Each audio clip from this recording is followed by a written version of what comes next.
तो स्टार्ट करते हैं लेक्चर नंबर 4। उसके पहले थोड़ा रिवाइज कर लेते हैं कि average TUF transformer utilization factor हमारा क्या था। किसकी बात कर रहे हैं हम? फुल वेव रेक्टिफायर की, जो कि सेंटर टैप टाइप का है। तो वहाँ पे 0.81 था प्राइमरी वाइंडिंग का, जो कि ज़्यादा होता है, और सेकेंडरी वाइंडिंग का 0.57, और इनका एवरेज 0.69। और जब हम ब्रिज की करेंगे, ब्रिज का केवल एक ही आएगा, वो केवल 0.81 आएगा, तो इससे ज़्यादा ही आएगा। मतलब जो इसका प्राइमरी वाइंडिंग का होता है वो bridge full wave rectifier bridge type का होता है। अब फुल वेव रेक्टिफायर के कुछ एडवांटेज की बात करते हैं कि हाफ वेव रेक्टिफायर के ऊपर इनके क्या एडवांटेज हैं। तो पहला तो इसका रिपल फैक्टर जो आर होता है वो स्मॉल होता है हाफ वेव के कंपैरिजन में। इसकी एफिशिएंसी जो ईटा होती है वो 81.5 के करीब 81% होती है, जो कि डबल होती है हमारी हाफ वेव से। Okay, greater DC output current होती है यहाँ पे, और वोल्टेज भी। Filtering of AC component easy होता है, और टफ जो हमने देख लिया कि ज़्यादा होता है किसका? फुल वेव का, और with respect to half wave. तो इसके डिसएडवांटेजेस क्या है कि पीआईवी जो वीएम के इक्वल होता था कहाँ पे? हाफ वेव रेक्टिफायर में, वही पीआईवी अब 2 वीएम के इक्वल है कहाँ पे? फुल वेव रेक्टिफायर में। तो ये इसका डिसएडवांटेजेस हो गया।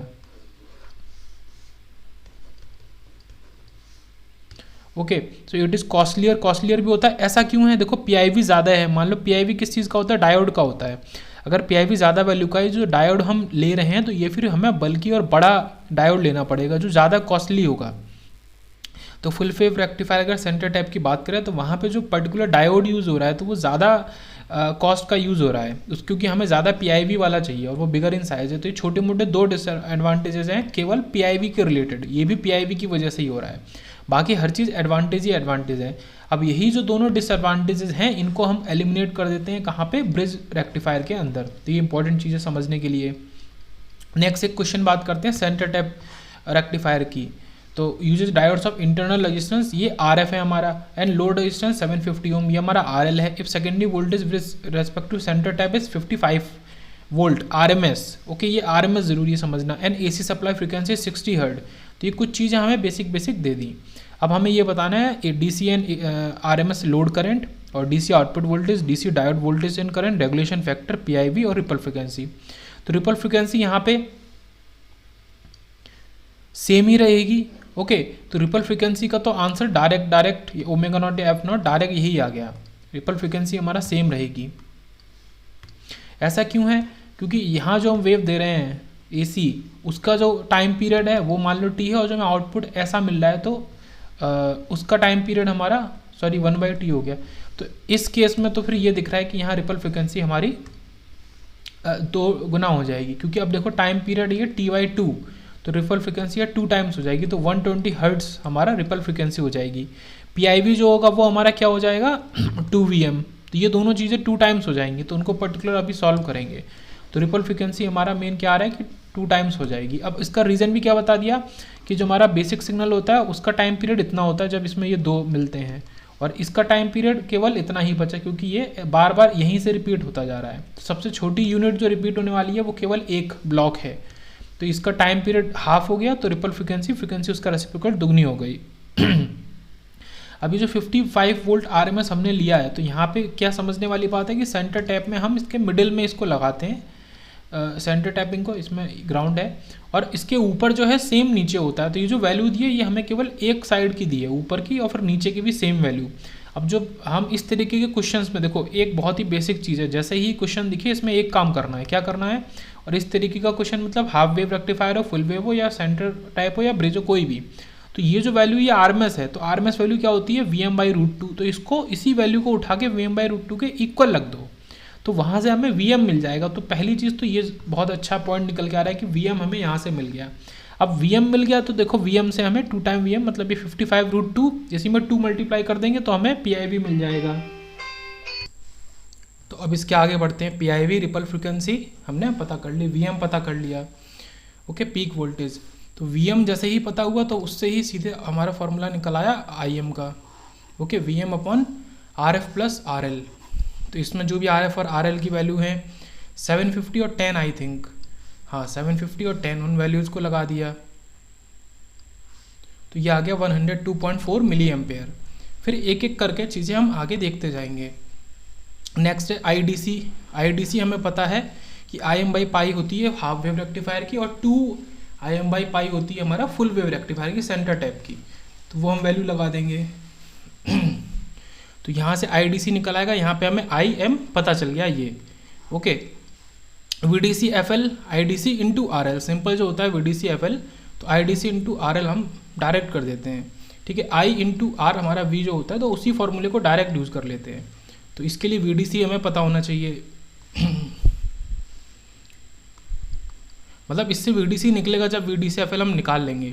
फिर IRMS IM/√2 होता है किसके लिए, फुल वेव के लिए, और IM/2 होता है हमारा हाफ वेव के लिए। तो अगर मैं इसको साथ में लिख भी दूँ तो IM/2 for half wave rectifier.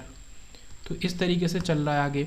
फिर VD एवरेज की बात करें तो VD एवरेज यहाँ पे माइनस हो जाता है और 2Vm/π, और ID एवरेज हमारा सिंपल जो IM/π।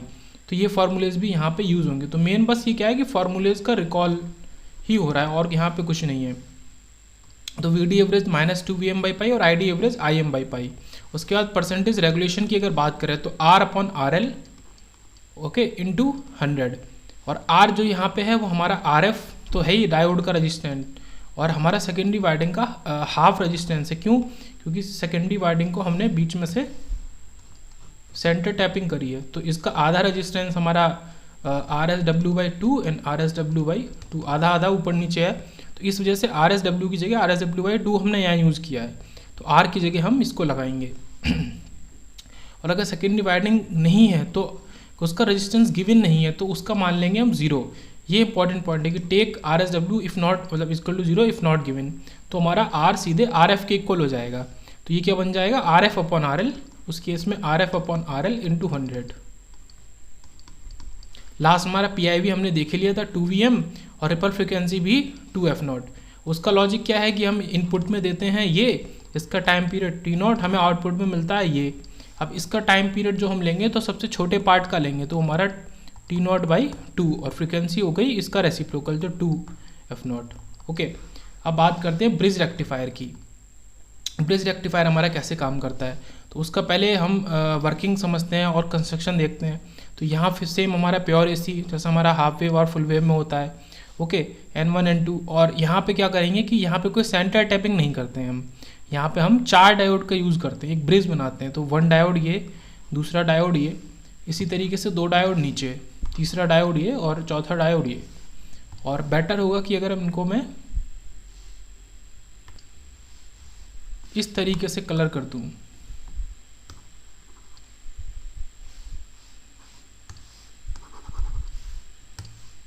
इससे ये भी पता चल रहा है कि किस किस का किसके साथ पेयर बनता है। तो ये हमारा VI है, वोल्टेज, इनपुट वोल्टेज। ओके, और ये हमारा D1 इधर, फिर इसी तरीके से D2, D3 और D4। इसके बीच में हम आउटपुट लोड को लेते हैं, ठीक है, RL को लेते हैं इसके बीच में, जिसका हमारा आउटपुट वोल्टेज VO इधर निकलता है। तो यहाँ पे ये बताना चाह रहा है कि ये जो हमारा VI है सेकेंडरी वाइंडिंग में, इसमें जो करंट है तो ये बाई डायरेक्शनल है। बाई डायरेक्शनल का मतलब कि भाई AC करंट इसमें से इधर आ रही है, अभी जो इससे निकल रही है, और जो इसके आउटपुट में देगा वो हमारा कैसा होगा, पल्सेटिंग DC होगा, वो कुछ इस तरीके का होगा। तो ये चीज़ हो गई। तो यहाँ पे डायरेक्ट ही हम समझ लेते हैं वर्किंग।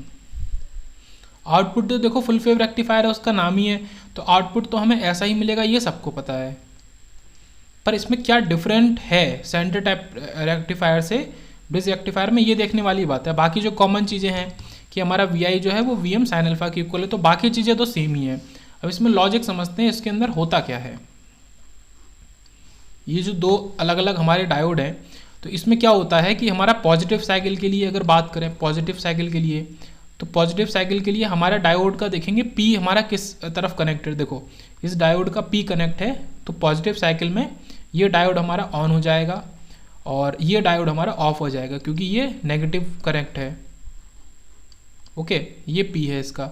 तो ये क्या समझ में आ रहा है कि इसका जो नेगेटिव साइड है वो हमारा इससे कनेक्ट है, जो पॉजिटिव साइकिल का पीक वोल्टेज आ रहा है। अब इसका मतलब इस वाले डायोड का, ये जो येलो से है, इसका जो नेगेटिव साइड है वो हमारा हाई वोल्टेज से कनेक्ट है, हाई वैल्यू से, और P वाला लो से कनेक्ट है। इस वजह से ये रिवर्स वाइस हो जाएगा या ऑफ हो जाएगा। जब ये ऑफ हो जाएगा, ये ऑफ हो जाएगा। अब इधर देखते हैं क्योंकि ये हमारा पॉजिटिव साइकिल में है तो ये हमारा वोल्टेज जो नीचे है ये नेगेटिव वोल्टेज है, ओके। और ये हमारा इस डायोड का एन साइड कनेक्ट है, तो नेगेटिव से एन कनेक्ट है, तो इसकी वजह से ये डायोड हमारा फॉरवर्ड बायस में चला जाएगा। तो जो मैंने दो येलो और दो ब्लू वालों को हाईलाइट किया इसी वजह से किया है कि जब ये ब्लू वाले हमारे ऑन होंगे तो येलो वाले ऑफ रहेंगे। बाकी आप खुद से इसका पी और एन साइड देख के और क्या इसमें वोल्टेज जा रहा है पॉजिटिव साइकिल में और नेगेटिव साइकिल में आप खुद चेक कर सकते हैं। तो जब नीले वाला ऑन है तो येलो वाला ऑफ रहेगा, तो इस समय नीला वाला ऑन हो गया। तो देखो नीला वाला ऑन हो गया तो हमारा पाथ क्या बनेगा, हमारे यहाँ से जो करंट आ रही है वो इससे जाएगी, फिर हमारा लोड में चली जाएगी, लोड में जाएगी और लोड से वापस फिर हमारा इधर से जाके वापस लूप पूरा हो जाएगा। तो ये हमारा ये चीज़ हो रहा है। देखो येलो वाला ये एक लूप बना पॉजिटिव साइकिल के लिए क्योंकि येलो वाले हमारे दोनों डायोड ऑफ हो गए। अब हम क्या करेंगे, सेम लॉजिक लगाएंगे नेगेटिव साइकिल में। नेगेटिव साइकिल में करेंगे तो फिर हमारा क्या होगा, इनको मैं हाईलाइट कर देता हूँ, ओके, जो हमारे ऑन होंगे। तो नेगेटिव साइकिल हमने लगाई, नेगेटिव साइकिल में ये नेगेटिव हो गया, नीचे पॉजिटिव हो गया। अब देखो ये नेगेटिव है और ये इसका एन साइड इसके नेगेटिव से यहाँ भी नेगेटिव आ गया है ना, और इस जगह पॉजिटिव आ गया। तो एन साइड हमारा किससे जुड़ा है, नेगेटिव से जुड़ा है, तो ये डायोड हमारा हो जाएगा ऑन।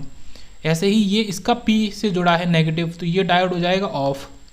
इसी तरीके से ये डायोड हो जाएगा ऑफ, क्यों, क्योंकि इसका जो एन है इस डायोड का और ये पॉजिटिव साइड से जुड़ रहा है, तो ये हो जाएगा ऑफ।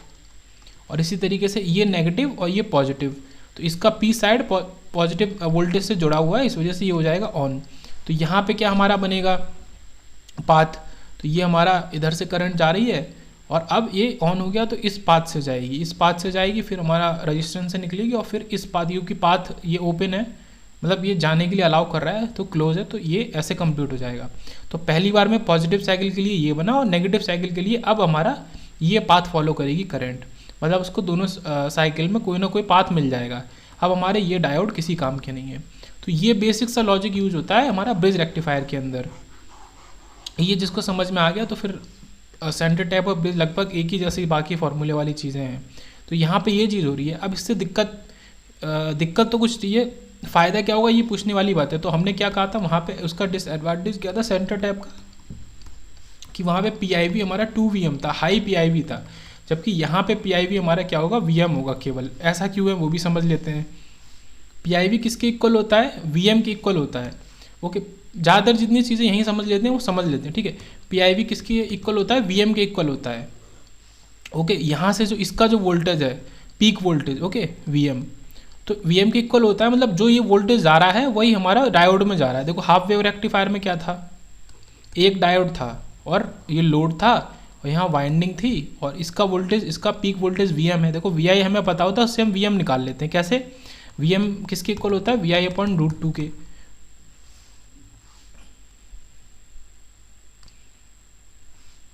सॉरी, ये हमारा Vi किसके इक्वल होता है, Vm/√2 के। तो Vm निकालना होता है तो इस √2 को इधर मल्टीप्लाई कर देते हैं तो Vm निकल आता है। अब Vm जो है, तो इसका कहने का मतलब जो ये Vm है वो इस डायोड में स्प्रेड हो गया, मतलब इस डायोड के अराउंड वोल्टेज Vm स्प्रेड हो गया, तो वो इसका पीक इनवर्स वोल्टेज हो गया। ये बेसिक सा लॉजिक लगता है, इसको समझेंगे। तो अब यहाँ पे क्या है, अब यहाँ पे क्यों, क्योंकि यहाँ पे उसी एक पाथ में दो डायोड आ रहे हैं, मतलब ये देखो ये S बना है, तो जो हमारा Vm वोल्टेज ये वाला है अब ये दोनों डायोड में स्प्रेड होगा, है ना, दोनों डायोड में स्प्रेड होगा। अब यहाँ पे फ़ायदा क्या है, सेंटर टैप से, सेंटर टैप में एक डायोड ऊपर था एक नीचे था, तो एक बार के पाथ में मतलब वहाँ क्या होता था कि या तो इधर से हमारा करंट जा सकती है या तो नीचे से जा सकती है, बट जब एक जगह से जा रही है तो केवल एक डायोड को यूज़ कर रही है और वहाँ पे वो 2Vm हो जाता था वोल्टेज, ओके। जो सेकेंडरी वाइंडिंग का था 2Vm, इस वजह से वहाँ पीक इनवर्स वोल्ट 2Vm था। अब यही चीज़ यहाँ पे भी होगी, यहाँ पे भी 2Vm होगा, बट क्योंकि वो 2Vm दो डायोड से पास होगा तो वो दोनों डायोड में आधा आधा डिस्ट्रीब्यूट हो जाएगा, तो इसका पीक इनवर्स वोल्टेज Vm और इसका भी पीक इनवर्स वोल्टेज Vm। तो ये लॉजिक यहाँ पे लग रहा है। हमने शुरू कहाँ से किया कि जो हाफ वेव रेक्टिफायर का डायोड है, तो ये जो Vm वोल्टेज है सेकेंडरी वाइंडिंग का, ये इस पर स्प्रेड हो गया, तो ये इसका PIV बन गया। अब हमने देखा ये वाला लॉजिक, ये कौन सा लॉजिक है हमारा, सेंटर टैप का। इसमें दो डायोड तो हैं, बट जब एक पाथ ले रहा है करंट तो केवल एक ही डायोड से पास कर रहा है। तो यहाँ पे क्या कि दो डायोड इस तरीके के हमारा सेंटर टैप है, तो 2Vm हमारा यहाँ पे हो जा रहा है पीक इनवर्स वोल्टेज। अब है तो यहाँ पे भी 2Vm, पर क्योंकि उस पाथ में एक नहीं दो डायोड हैं तो वो 2Vm दो पार्ट में Vm और Vm में डिस्ट्रीब्यूट हो गया। इस वजह से क्या होता है कि जो डिसएडवांटेज है हमारा सेंटर टैप रेक्टिफायर का वो ब्रिज रेक्टिफायर में हमारा कवर हो जाता है। तो ये मेन फ़ायदा है ब्रिज रेक्टिफायर का। ओके, तो ये कुछ बेसिक चीज़ें इसकी वर्किंग, और यहाँ पे मेन डिफरेंस क्या था, पीआईवी का डिफरेंस था, तो वो सब देखा कैसे कैसे हो रहा है। अब आगे बढ़ते हैं। ये इनपुट है और ये इससे आउटपुट वेव फॉर्म निकल रही है, ये हमें पता ही है। अब सीधे सीधे अब इतना कन्फ्यूजन रहेगा नहीं, डायरेक्ट देख लेंगे कि जीरो से पाई मतलब हमारा पॉजिटिव साइकिल। पॉजिटिव साइकिल के लिए क्या होगा, वी जब पॉजिटिव है तो हमारा डायोड 1 और डायोड 3 मतलब दो डायोड हमारे फॉरवर्ड बायस हो जाएंगे, ऑन हो जाएंगे, और दो डायोड ऑफ हो जाएंगे। तो जैसा मैंने वही चीज़ दिखाई थी कि मान लो पॉजिटिव साइकिल के लिए ये डायोड और हमारा डायोड 3 ऑन हो गया और हमारा कुछ इस तरीके से पाथ बन गया, क्लोज पाथ ये बन गया। ओके, और अगली बार इसी का अपोजिट बन जाएगा। तो वही चीज़ यहाँ पे लिखी है कि पॉजिटिव साइकिल के लिए हमारा D1 और D3 ऑन हो रहे हैं और D2 D4 ऑफ हो रहे हैं। सिमिलरली हमारा नेगेटिव साइकिल के लिए ये क्या है, नेगेटिव साइकिल है, इसके लिए हमारा D1 D3 ऑफ हो जाएंगे और मेन क्या है D2 D4 इसके जो अपोजिट वाले थे वो ऑन हो जाएंगे। तो ये यहाँ पे डिफरेंस हो रहा है, ये समझ ही लिया। तो current through secondary winding is bidirectional और AC है, ठीक है। ये पॉइंट तो क्लियर है हमें को शुरू से कि सेकेंडरी वाइंडिंग में जो करंट है वो हमारा बाई डायरेक्शनल है, और sorry current through RL is unidirectional और पल्सेटिंग DC। तो ये बहुत ही बेसिक पॉइंट है जो हम शुरू से समझ रहे हैं रेक्टिफायर के। अब इसका एनालिसिस करते हैं और फिर वही चीज़ की सारे पॉइंट्स जो डिफरेंट है 17 पैरामीटर्स उनको देखते हैं। तो I यहाँ पे क्या है, IM साइन अल्फा, और ये तो पॉजिटिव साइकिल के लिए है। ओके, और नेगेटिव साइकिल के लिए यही I हमारा क्या हो जाएगा, हमारा माइनस हो जाएगा। तो ये यहाँ पे याद रखने वाली बात है। ओके, और ये फॉर्मूले कहाँ से मैच हो रहे हैं, जो हमने पीछे पूरा बकायदा डेरिवेशन किया था हमारे हाफ वेव रेक्टिफायर में, और लगभग सेंटर टैप में भी हमने पूरा डेरिवेशन किया है। तो अगर वो अच्छे से देख लिया तो फिर इसमें समझने की कोई बात नहीं है, इसको बस याद कर लेना है। तो माइनस IM साइन मतलब समझ में तो वहाँ आ गया। तो IM साइन अल्फा हमारा हो जाएगा, ये इंस्टेंटेनियस आउटपुट करंट है स्मॉल I। ओके, तो ये नेगेटिव साइकिल के लिए, ये पॉजिटिव के लिए। वेयर IM हमारा जो है वो Vm/2RF + RL है। देखो यहाँ पे मेन डिफरेंस क्या है, जहाँ भी हम RF का यूज़ करेंगे, क्योंकि एक जब करंट फ्लो हो रही है तो उसके पाथ में बीच में तो लोड आ रहा है, बाकी हमारा फिर से एक डायोड आ रहा है। तो जब दो डायोड आ रहे हैं तो उनका इंटरनल रेजिस्टेंस RF होगा, तो इसका मतलब टोटल 2RF उसको टैकल करना पड़ेगा। तो यहाँ पे मेन डिफरेंस यही है कि हर जगह ब्रिज रेक्टिफायर में जहाँ भी RF यूज़ होता था अब हम 2RF को यूज़ करेंगे। तो ये सबसे ज़्यादा इंपॉर्टेंट पॉइंट है। फिर IDC की बात करेंगे तो 2M IM/π ये सेम है सेंटर टाइप की तरह। IRMS हमारा IM/√2 ये भी सेंटर टाइप की तरह सेम है। उसके बाद I-RMS जो है हमारा वो I² RMS माइनस IDC², ठीक है, ये भी सेम है सेंटर टाइप की तरह। फिर RF जो है हमारा रिपल फैक्टर है, दिस इज ये RF वाला रेजिस्टेंस नहीं है, ये रिपल फैक्टर है। तो रिपल फैक्टर जो होता है वो यहाँ पे काफ़ी कम होता है। ओके, 0.483 होता है। तो मतलब वही चीज़ है कि लेस AC पास हो रही है, जो हम चाहते हैं वही हो रहा है। तो इसलिए ये तो एडवांटेजियस ही हो गया, और इसीलिए हम ब्रिज रेक्टिफायर को ही यूज़ करते हैं। उसके बाद PI इनपुट पावर, तो I × R, तो हमारा I² RMS हो गया, और R हमारा जो टोटल R है, ठीक है, तो 2RF + RL इसको यूज़ कर लेंगे। तो इन दोनों का प्रोडक्ट हमें इनपुट पावर दे देगा। एफिशिएंसी क्या होती है हमारी, उस फॉर्मूले में हम याद करेंगे, बाकी I² RMS ये सब के फॉर्म मतलब टर्म्स कट जाते हैं, तो केवल R वाला बचता है। तो RL और फिर से यहाँ पे 2RF, और इस वजह से ये क्या निकल के आता है 81। तो एफिशिएंसी तो लगभग इसकी वही होती है। ओके, 81% ही होती है जो सेंटर टैप की होती है, लेकिन यहाँ पे 2RF का टर्म आ जाता है। तो वो तो 81% तब होगी जब RF 0 हम अज्यूम करेंगे या 0 लेंगे। RF 0 हो गया तो RL से RL कट जाएगा, वरना इनकी वैल्यूज रखेंगे तो एफिशिएंसी थोड़ा बहुत ऊपर नीचे होगा। तो यहाँ मेन बात क्या थी कि सारे 7 के 7 पॉइंट जो हमने देखे are same as centre tap, सारे सेम है, लेकिन केवल एक डिफरेंस है कि RF को आप 2RF करोगे यहाँ पे। उसका लॉजिक मैंने बता दिया ऐसा क्यों है, केवल एक डिफरेंस है। अब आते हैं 8th पॉइंट पे। तो यहाँ पे मेन जो डिफरेंट पॉइंट है, बाकी पॉइंट्स भी कुछ सेम है, मेन डिफरेंट पॉइंट्स है वो VD1 एवरेज है और PIV है। तो PIV VM क्यों होता है वो भी लॉजिक देख लिया, क्योंकि अब हमारे एक नहीं दो डायोड में वही जो 2VM है जो कि सेंटर टैप के अंदर था वो डिस्ट्रीब्यूट हो गया। ओके, VM इसमें चला गया, VM इसमें चला गया। तो PIV क्या मतलब होता है, पीक इनवर्स वोल्टेज। तो ये पर्टिकुलर एक डायोड को लेके हम बात करते हैं कि एक डायोड का पीक इनवर्स वोल्टेज कितना है, तो वो हमारा VM है, ठीक है, ब्रिज रेक्टिफायर में। और VD1 एवरेज भी हमारा डिफरेंट है, ये भी -Vm/π है, ना कि -2Vm। ये किसकी तरह, हाफ वेव रेक्टिफायर की तरह है, ये भी हाफ वेव रेक्टिफायर की तरह है।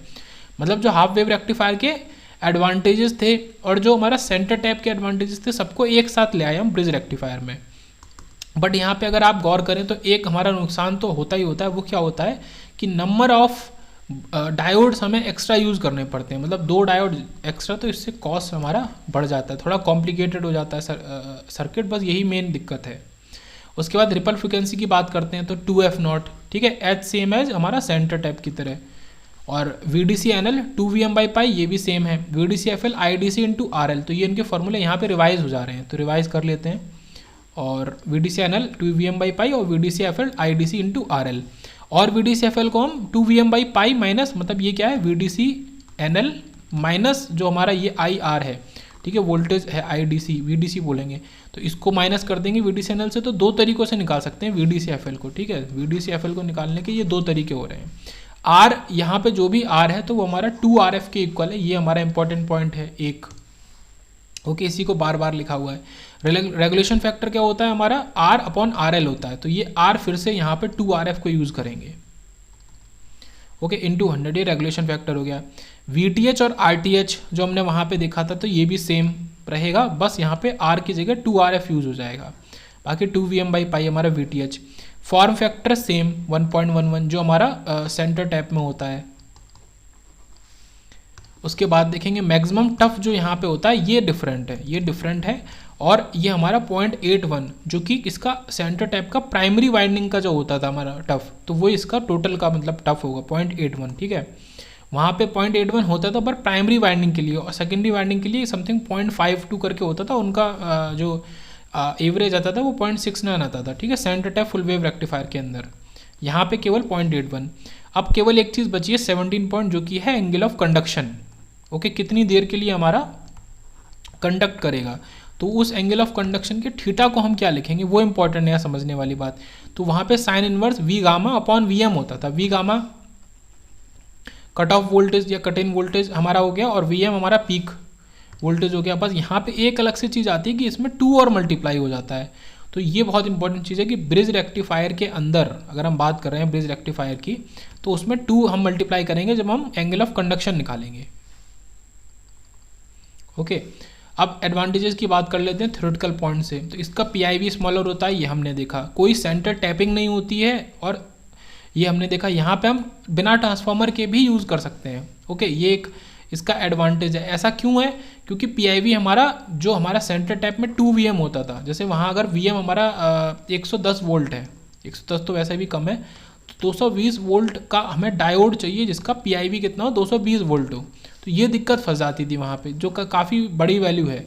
अब यहाँ पे क्योंकि Vm ही है, ओके, अगर Vm हमारा 110 वोल्ट है तो एक डायोड जिसका PIV 110 वोल्ट है हम उसको यूज़ कर सकते हैं डायरेक्ट बिना ट्रांसफार्मर के। तो जो सप्लाई हमारी यहाँ से जा रही है, जैसे 220 वोल्ट जा रही है, तो यहाँ 110 नहीं 200 वोल्ट, ये जो डायोड यूज़ कर रहे हैं इन सबका इंडिविजुअल PIV 220 वोल्ट होना चाहिए, क्योंकि ये केवल Vm के इक्वल है, ओके। और इससे ये तो हमारा Vi है, तो Vm लगभग निकल गया है 311 वोल्ट, तो 311 वोल्ट का होना चाहिए। और यहाँ पे बात करें तो यहाँ पे 2 Vm मतलब 622 वोल्ट का होना चाहिए था, समझ रहे हैं। अगर हम सेंटर टैप में बिना ट्रांसफार्मर के यूज़ करेंगे तो हमें 622 वोल्ट का डायोड चाहिए, मतलब जिसका PIV 622 वोल्ट हो। तो सेंटर टैपिंग में हमें ट्रांसफार्मर एकदम नेसेसरी है, और यहाँ भी नेसेसरी है, बट हम विदाउट यूज़ कर सकते हैं, क्योंकि Vm के बराबर का हम PIV वाला डायोड अफोर्ड कर सकते हैं। ग्रेटर टफ है यहाँ पे, ये भी देख लिया 0.81, और कैन बी यूजेज हाई वोल्टेज रेक्टिफायर ऑल्सो, क्योंकि बिना हम ट्रांसफार्मर के इसको यूज़ करते हैं ओनली ब्रिज रेक्टिफायर, तो डायरेक्टली दे सकते हैं इनपुट में विदाउट ट्रांसफार्मर। क्यों, क्योंकि हमने देख लिया अगर 220 वोल्ट AC दे रहे हैं विदाउट ट्रांसफार्मर इसमें, तो हम 220 वोल्ट AC का मतलब कि 311 वोल्ट उसका Vm वैल्यू है, और यहाँ पे PIV क्या होता है Vm के बराबर, तो 311 वोल्ट का अगर हम डायोड यूज़ कर रहे हैं जिसका PIV 311 वोल्ट है, तब हम बिना ट्रांसफार्मर के डायरेक्ट इसमें दे सकते हैं। So when bridge rectifier is use as high voltage rectifier, diode should have high breakdown voltage, तो वही वाली बात हो गई, PIV क्या है ब्रेकडाउन वोल्टेज ही तो है, तो बस हाई ब्रेकडाउन वोल्टेज का हमारा डायोड होना चाहिए, लगभग हमारा 311 वोल्ट जब हम 220 वोल्ट इनपुट में दे रहे हैं, ओके। तो ये एक इंपॉर्टेंट पॉइंट है। फिर आते हैं फिल्टर के ऊपर, तो ये हमने पूरा यहाँ पे हमारा रेक्टिफायर पूरा एंड हो गया। फिर हमने पढ़ा था कि इन्हीं रेक्टिफायर को हम किसके साथ यूज़ करते हैं, फिल्टर के साथ यूज़ करते हैं। ओके, तो इसी रेक्टिफायर को विथ फिल्टर हम यूज़ करेंगे। तो अब फिल्टर के बारे में पढ़ेंगे। अब frequency selective network which passes desired, ठीक है, जो फ्रीक्वेंसीज हम चाहते हैं केवल उन्हीं फ्रीक्वेंसीज को जो सिलेक्टिव नेटवर्क पास करे एंड एलिमिनेट अनवांटेड फ्रीक्वेंसी, तो वो फिल्टर होता है ना। जो चीज़ हम चाहते हैं, जो फ्रीक्वेंसी हम चाहते हैं केवल उन्हीं को पास करे। जैसे लो पास फिल्टर तो लो फ्रीक्वेंसी हम चाह रहे हैं, high pass filter high frequency चाह रहे हैं जो हम चाह रहे हैं, और बाकी अनवांटेड को एलिमिनेट कर दे। अब filter is use in DC power supply, ये भी हमने देखा था डीसी पावर सप्लाई का जो ब्लॉक डायग्राम था उसमें देखा था कि हम फिल्टर को बाकायदा यूज़ करते हैं टू रिमूव एसी कंपोनेंट। किसकी वजह से, देखो रेक्टिफायर का आउटपुट क्या आता है, पल्सेटिंग डीसी आता है, बार बार बात रिपीट हो रही है। अब उस पल्सेटिंग डीसी में एसी भी होता है डीसी भी होता है। अब ये जो एसी है इसको कौन हटाएगा, तो इसको कौन हटाएगा, फिल्टर हटाएगा। ओके, तो ये लगभग यही मतलब है स्टेटमेंट का। फिर in DC power supplies filter is found by using, अब क्या चीज़ यूज़ करके हम फिल्टर बना सकते हैं, तो लार्ज कैपेसिटर को यूज़ करो या तो आप, ठीक है, माइक्रोफेरेड से मिलीफेरेड तक, और लार्ज इंडक्टर को यूज़ करो। अब फ्यू हेनरी, यहाँ पे को फ्यू हेनरी मतलब 10 हेनरी 20 हेनरी 30 हेनरी का वैल्यू है। इंडक्टर भी बड़ा और कैपेसिटर भी बड़े, उनकी वैल्यू लगभग इतनी। तो पहले कैपेसिटर की बात करते हैं। तो half wave rectifier with capacitor filter हमारा फर्स्ट टॉपिक आया। तो AC component can be removed और reduce by connecting large capacitor. Okay, in parallel, ये कुछ इंपॉर्टेंट बातें हैं जिनको मतलब हाईलाइट करेंगे कि पैरेलल में होना चाहिए और लार्ज कैपेसिटर होना चाहिए जब हमें एसी कंपोनेंट हटाना है पल्सेटिंग डीसी के अंदर से। ओके, तो ये क्या चीज़ आई, ये जो पूरा अगर इसको हटा देंगे तो ये सेम किसका है, हाफ वेव रेक्टिफायर का डायग्राम है। ठीक है, डायोड है, आरएल है और ये ट्रांसफार्मर है, बट इसको हम जैसे ही लगा देते हैं पैरेलल में तो ये क्या है, फिल्टर की तरह काम करता है। अब जो आउटपुट मिलेगा उसके अंदर पल्सेटिंग डीसी नहीं होगी, ठीक है, फ्लक्चुएटिंग पल्सेटिंग डीसी नहीं, हाँ मतलब पल्सेटिंग डीसी नहीं होगी जिसके अंदर एसी होता है। अब इसके आउटपुट में हमें फ्लक्चुएटिंग डीसी मिलेगी जिसमें केवल डीसी होती है, कोई एसी का पार्ट नहीं है। तो देखें ये वर्क कैसे करता है। तो सब कुछ सेम ऑपरेशन है। देखो एक करंट यहाँ फ्लो होगी, एक करंट यहाँ फ्लो होगी, और यहाँ पे क्या होता है, लॉजिक सीधा सा है कि हमारा पैरेलल में सेम वोल्टेज रहता है। तो जो voltage V0 equal to VC यहाँ है, वही वोल्टेज हमारा मतलब जो वोल्टेज कैपेसिटर के अराउंड है VC, तो सेम वोल्टेज हमारा रजिस्टर के अराउंड भी जो V आउट है वो भी VC के इक्वल ही होगा। तो वोल्टेज सेम रहेगा क्योंकि इन पैरेलल है। तो ये इंपॉर्टेंट पॉइंट है एक तो। अब उसके बाद देखते हैं वर्किंग इसकी क्या होती है। तो ये डायग्राम में सारा इसका राज छुपा है। और यहाँ पे देखो जहाँ भी कैपेसिटर आता है, अगर किसी ने पहले ही नेटवर्क को पढ़ लिया है, चार्जिंग डिस्चार्जिंग पढ़ लिया है, ठीक है, कैपेसिटर के बारे में पढ़ लिया, टाइम कांस्टेंट के बारे में पढ़ लिया है, तो टाइम कांस्टेंट कैपेसिटर का RL इंटू C होता है। Okay, resistance load resistance into cap, और हमारा उसका कितना होता है, R/L होता है इंडक्टर का। ओके, तो R इंटू C होता है। अब R इंटू C की वैल्यू काफ़ी ज़्यादा लार्ज है क्योंकि R तो हमारा काफ़ी ज़्यादा वैल्यू में हो सकता है, 500 ओम और 1K ओम कितना भी हो सकता है, और C की वैल्यू भी लगभग बड़ी है, लार्ज कैपेसिटर को ले रहे हैं तो ये वैल्यू काफ़ी बड़ी है। तो इससे केवल एक सबसे ज़्यादा इंपॉर्टेंट पॉइंट निकलता है कि इसका डिस्चार्जिंग टाइम बहुत स्लो होगा और चार्जिंग टाइम फास्ट होगा क्योंकि लार्ज वैल्यू है। चार्जिंग और डिस्चार्जिंग टाइम अपोजिट रहते हैं, तो फास्ट चार्जिंग होगी और स्लो डिस्चार्जिंग होगी। बस ये लॉजिक यहाँ पे जिसने समझ लिया, याद कर लिया, तो उसका फिर हमारा पूरा ये कॉन्सेप्ट क्लियर हो जाएगा half wave rectifier with filter का। तो ये टाइम कांस्टेंट है, इससे क्या फ़र्क पड़ा ये समझा। अब इसको डायरेक्ट फिगर में लगाते हैं। तो ये जो फिगर हमारा ऊपर नीचे बना है ये वाला, ये किसका है, हमारा इनपुट वोल्टेज का है। ओके, इनपुट वोल्टेज का है। अब इसी फिगर में समझते हैं कि क्या होता है। शुरू में जब हम इसमें अप्लाई करते हैं वोल्टेज, तो ये क्या हो रहा है, जैसे इसमें करंट जा रही है, ठीक है, ये कैपेसिटर में करंट जा रही है, तो ये क्या होगा, चार्ज होगा। लेकिन कब तक चार्ज होगा, पॉजिटिव पीक तक ही चार्ज होगा। ये यहाँ पे लॉजिक है मेन। तो शुरू में हमने जब करंट दी तो ये हमारा चार्ज हुआ। ओके, पॉजिटिव पीक तक चार्ज हुआ केवल। जैसे ही हमारा अब वैल्यू कम होनी शुरू हुई वोल्टेज की, तो वोल्टेज की वैल्यू तो कम होने लगी। ओके, मतलब हमारा डायोड अभी भी पॉजिटिव रह सकता था बट रह नहीं पाएगा। ये यहाँ पे लॉजिक है। ऐसा क्यों है, देखो ऐसा इसलिए है, बहुत बारीक सा कॉन्सेप्ट है। मान लो ये 10 वोल्ट दे रहा है और 0 से शुरू हो रहा है, ठीक है, ध्यान से सुनना है। 10 वोल्ट दे रहा है, 0 से शुरू हो रहा है। एक मोमेंट आएगा कि ये 8 वोल्ट पे पहुंचेगा और इसके आगे जो वोल्टेज होगा वो कम होगा। क्यों, क्योंकि अभी कैपेसिटर चार्ज हो रहा है। ये 8 वोल्ट पे पहुंचा तो कैपेसिटर लगभग 7.8 या कुछ वोल्टेज पे रहेगा, है ना, इससे अभी कम ही होगा क्योंकि डायरेक्ट करंट जा रही है। तो ये हमारा क्या होगा, फॉरवर्ड बायस रहेगा। ओके, अब देखो अगर ये हमारा 10 वोल्ट पहुंच गया, 8 से ये बढ़ के 10 वोल्ट पहुंच गया डायोड का इधर पी साइड में, और ये भी पूरा चार्ज हो गया, ये उस मोमेंट में मानो पीक पे कि हमारा कैपेसिटर तो मैक्सिमम से मैक्सिमम 10 वोल्ट ही चार्ज हो सकता था। इसको समझो, हमारा जो कैपेसिटर है वो मैक्सिमम से मैक्सिमम 10 वोल्ट चार्ज हो सकता था, तो ये 10 वोल्ट चार्ज हो गया। अब जैसे ही ये 10 वोल्ट से हमारा जो ये पीक गया 0 से 10, ये कैसे जाता है, देखो पॉजिटिव साइकिल में क्या हो रहा है, एक बार तो 0 से 10 जा रहा है, फिर 10 से 0 जा रहा है। ये पूरी जो चीज़ है ये केवल और केवल पॉजिटिव साइकिल में हो रही है, और नेगेटिव में तो और उल्टा होता है कि फिर 0 से -10 जाएगा है, और फिर -10 से फिर 0 जाएगा।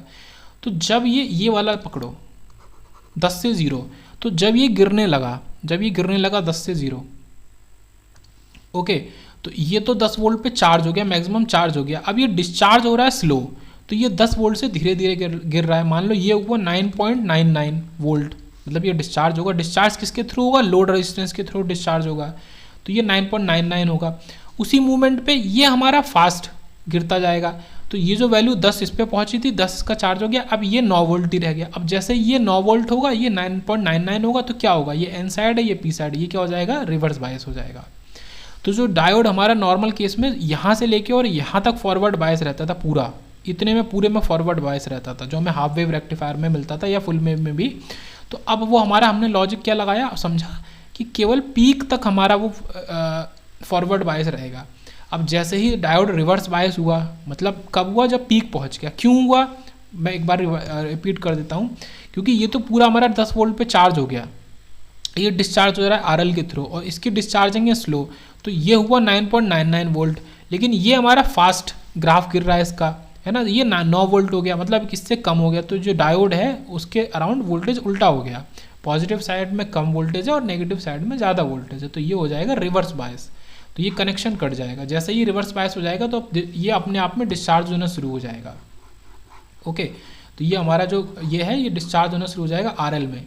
तो इस जगह से ये हमने क्या शो किया है, ये चार्ज हुआ पीक तक, फिर ये डिस्चार्ज हो रहा है, और जब तक ये पॉजिटिव वैल्यू को टच नहीं करेगा तब तक फिर चार्ज नहीं होगा। ऐसा क्यों है, क्योंकि देखो ये वैल्यू है, ये वोल्टेज की ही वैल्यू है। हम किसी एक पॉइंट को ले लेते हैं, जो भी आप बोलो, हमने इस पॉइंट को लिया, मान लो इस पॉइंट पे मान लो कि कुछ वैल्यू 10 वोल्ट तो हाईएस्ट वैल्यू है, यहाँ मान लो 8 वोल्ट होगी, बट हमारा ये जो VI इनपुट वोल्टेज आ रहा है वो तो हमेशा अभी तक नेगेटिव में, फिर वो यहाँ पहुँचा, फिर भी वो कम वैल्यू है, मान लो ये 6 वोल्ट है, ये हमारा 2 वोल्ट है, तो हमारा डायोड फॉरवर्ड बायस होगा ही नहीं। यहाँ पे बस हमें ये देखना है कि डायोड फॉरवर्ड बायस कब होगा, तो ये बढ़ेगा जब ये दोनों मीट करेंगे एक साथ, मतलब हमारा इनपुट वोल्टेज भी 6 वोल्ट और हमारा जो कैपेसिटर डिस्चार्ज हो चुका है तो वो 10 वोल्ट से अब 6 वोल्ट पे आ गया है, और ये भी 6 वोल्ट। तो जैसे ही अब हमारा ये बढ़ेगा वैल्यू, ये 6 वोल्ट से बढ़ जाएगा और ये 5.9 डिस्चार्ज होकर कम होगा, यहाँ से फिर ये हमारा चार्जिंग शुरू कर देगा। तो ये चार्ज होगा, फिर से चार्ज होगा, कहाँ तक चार्ज होगा, पीक वैल्यू तक चार्ज होगा, फिर ये डिस्चार्ज होगा, और फिर से जैसे ही टच करेगा फिर पीक वैल्यू तक चार्ज होगा। तो पूरा मैंने लॉजिक के साथ में समझाया कि ऐसा क्यों हो रहा है, ठीक है, डायोड कब हमारा फॉरवर्ड बायस हो रहा है, कब हमारा रिवर्स बायस हो रहा है। तो ये चीज़ समझ में आई, यही चीज़ रिपीट होती रहेगी। ओके, और यहाँ पे मेन चीज़ है कि इसको इग्नोर करेंगे, ये जो शुरू वाला जो है इसको ट्रांजिएंट पीरियड भी बोलते हैं, तो इसको इग्नोर करेंगे।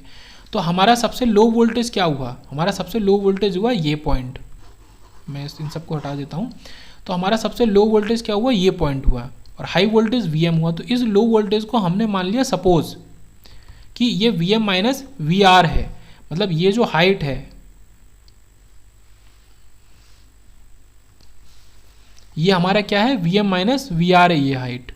और इससे क्या लॉजिक लगा रहे हैं हम कि ये जो हाइट होगी इसके बीच में, ये देखो ये जो हाइट है, ये वाली जो हाइट है ये VR है, तो ये हमने कुछ भी मान लिया, मतलब VR एक नेमिंग कर दी, ठीक है, और बोल दिया कि इतना हमारा वोल्टेज में चेंज आएगा। तो ये जो डिफरेंस है इसको VR माना, तो ये जो हाइट है इस जगह तक जो मैंने ये एरो से बनाई है, ये VM, देखो ये टोटल VM और ये छोटा पार्ट VR, तो इससे इसको घटा देंगे तो क्या आ जाएगा, VM माइनस VR।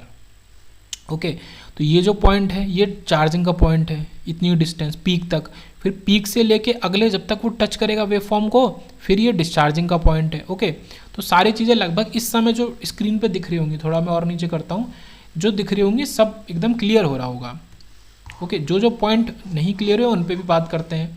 अब हम आगे बढ़ते हैं, तो हमने लिखा fast discharging through diode, sorry fast charging through diode, मतलब जब डायोड ऑन है, ठीक है, डायोड जब ऑन है, और डिस्चार्जिंग स्लो हो रही है हमारा आरएल के थ्रू। तो ये पॉइंट मैंने पहले क्लियर कर दिया। अब देखते हैं कुछ इंपॉर्टेंट कि t इक्वल टू 0 से t1, मतलब इस t1 तक, तो ये क्या है, ये जो एरिया है ये किसका एरिया है, ये चार्जिंग का एरिया। देखो चार्जिंग का एरिया, फिर से चार्जिंग का एरिया कौन सा है, T2 से T2 डैश तक। देखो जब ये टच किया इसको और जब ये पीक तक पहुंचा तो ये फिर से चार्जिंग का एरिया है। और फिर से सेम चीज़ T3 से T3 डैश तक, देखो जब इसको टच किया और जब पीक तक पहुंचा तो फिर ये चार्जिंग का एरिया है। उसके बाद बात करेंगे T1 से T2, तो ये पूरा T1 से T2 ये जो पूरा एरिया है ये पूरा क्या है, डिस्चार्जिंग का एरिया है, ये डिस्चार्जिंग का एरिया है। फिर हमारा T2 डैश से T3 डैश, तो ये T2 डैश से ये पूरा फिर से हमारा डिस्चार्जिंग का एरिया है T3 डैश तक, तो ये डिस्चार्जिंग का एरिया हो गया। तो ये चार्जिंग डिस्चार्जिंग चार्जिंग डिस्चार्जिंग इस तरीके से होगी, तो ये मैंने बढ़िया से समझाया। अब इनको मतलब अब पूरा जो भी हमारा न्यूमेरिकल एनालिसिस है उस पर आते हैं कि 0 से T1 तक हमारा डायोड फॉरवर्ड बायस है, तो capacitor charges rapidly through the diode, और कब तक चार्ज होगा, पीक वैल्यू तक चार्ज होगा Vm तक। फिर T1 से T2 तक बात कर रहे हैं तो कैपेसिटर डिस्चार्ज होगा स्लोली, ठीक है, ये इंपॉर्टेंट वर्ड है स्लोली, और यहाँ rapidly. Through RL capacitor voltage decreases by small amount VR, तो हमने माना कि कुछ अमाउंट से VR से घट गया। तो अब हमारा ये कैपेसिटर का वोल्टेज देखो, इतना मैक्सिमम कैपेसिटर का वोल्टेज अटेन हो रहा था, वो डिस्चार्ज स्लो हो रहा था, वो कहाँ तक घट पाया, वो केवल VR तक घट पाया, फिर से उठ गया। तो ये जो डिफरेंस है, ये जो ट्राइंगल है और ये जो इसकी हाइट है, इसको हमने VR माना कि केवल VR वैल्यू तक घट पाया। वो VR वैल्यू कुछ भी होगी उसको हमने नाम दे दिया VR, कि कैपेसिटर का वोल्टेज VR तक घट पाया। फिर क्या आया कि भाई discharging occurs at a very slow rate, because कि टाइम कांस्टेंट हमारा बहुत बड़ा है, ये मैंने पहली बात कर ली कि RL इंटू सी बड़ी वैल्यू है। फिर फ्रॉम T1 टू T2 की बात करते हैं, diode remains in reverse bias, ठीक है, ये जो T1 T2 था ये वाला, तो इसके अंदर डायोड हमारा रिवर्स बायस में रहेगा।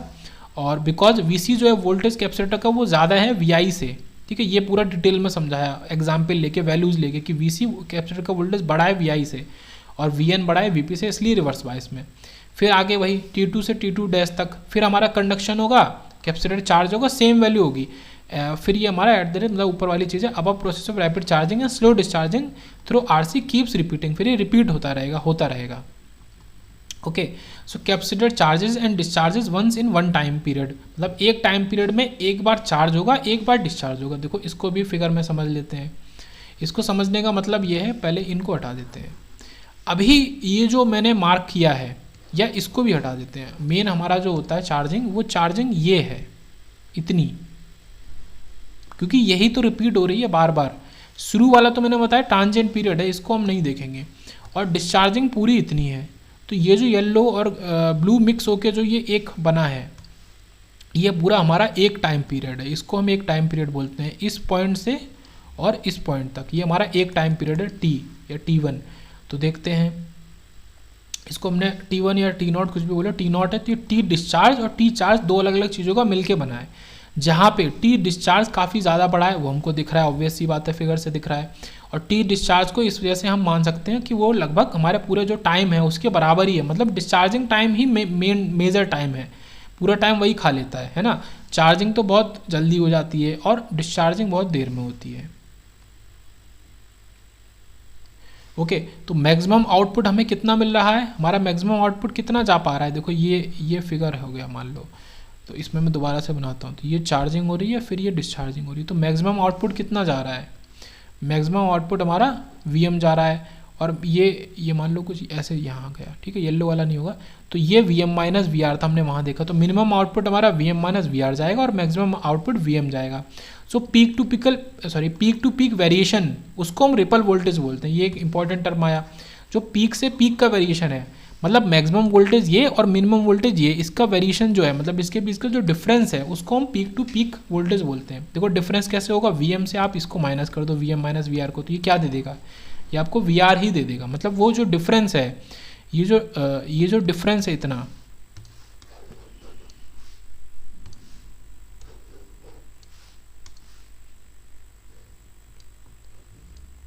ठीक है, तो ये जो डिफरेंस है इस पीक से और इस पीक का, ये जो डिफरेंस ये वाला, इसको हमने वी आर माना, तो ये वी आर है, तो इसको हम पीक टू पीक वेरिएशन बोलते हैं या फिर रिपल वोल्टेज बोलते हैं। So V R it is, ठीक है, V R it is called the peak to peak ripple voltage. अब करते हैं एनालिसिस पूरे इसका। तो ये बेसिक चीज़ है, पूरा हमने समझी कैसे वर्किंग हो रहा है, क्या सब हो रहा है, बहुत अच्छे से डिटेल में समझा। Half wave rectifier with capacitor filter, इसका एनालिसिस करते हैं। तो पहले वही चीज़ आ गई, पीक टू पीक हमारा रिपल वोल्टेज वी आर। तो during discharging interval capacitor loses charge, तो जब डिस्चार्ज हो रहा है तो वो क्या करता है, चार्ज को लूज करता है। मतलब चार्जिंग डिस्चार्जिंग है क्या, कैपेसिटर में चार्ज चढ़ जाता है, ये चार्ज चढ़ जाता है। ओके, इसको मैं बड़ा बड़ा बनाऊँ तो हमारा कैपेसिटर लगभग कैसे काम करता है, ये अटेन कर लेता है चार्ज को, फिर इसका अपोजिट इधर, ये चार्ज को अटेन कर लेता है और फिर चार्ज को लूज कर देता है। तो इसी प्रोसेस को हम चार्जिंग और डिस्चार्जिंग कहते हैं।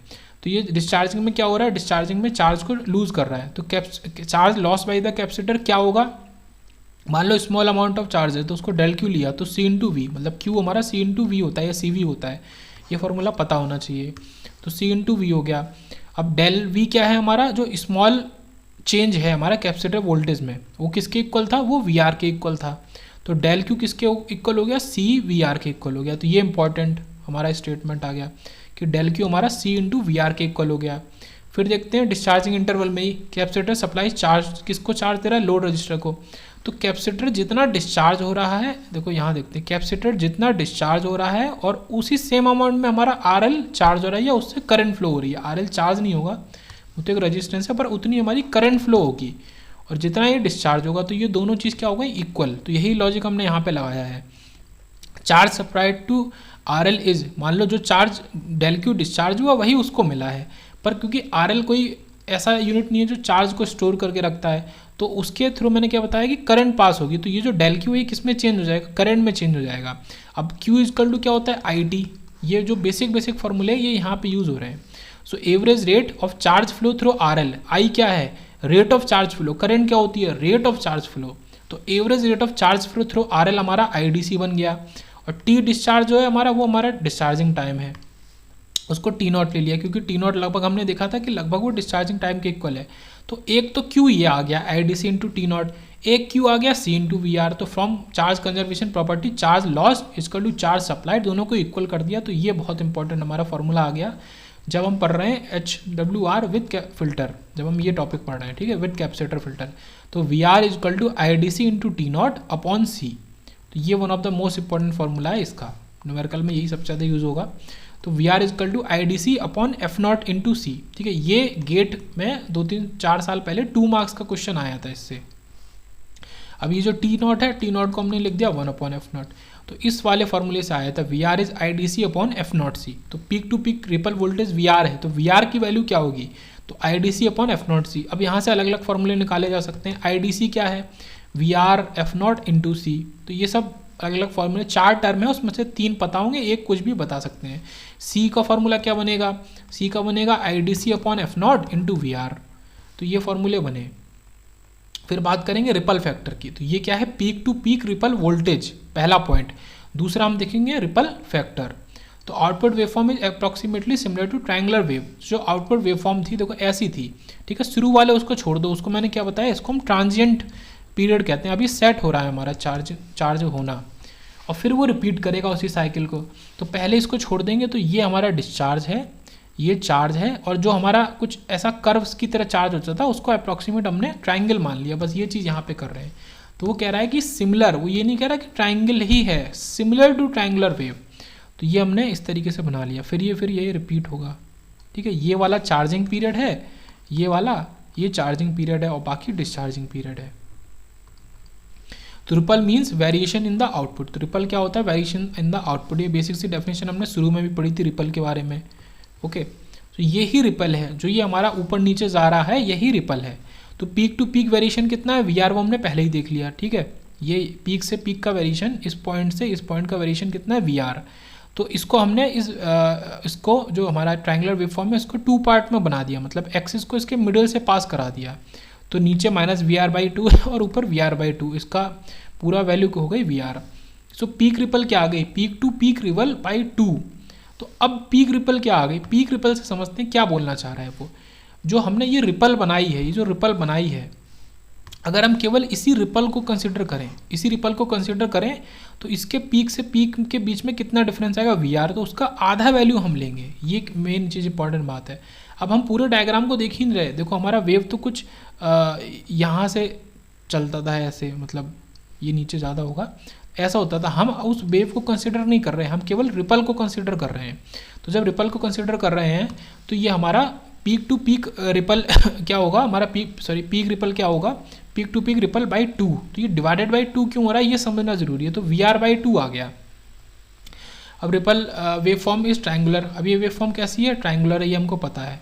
तो आरएमएस रिपल अगर निकालेंगे, आरएमएस वैल्यू किसी ट्रायंगुलर वेव फॉर्म की क्या होती है, डिवाइडेड बाई √3 होती है। तो यहाँ पे √3 कर देंगे।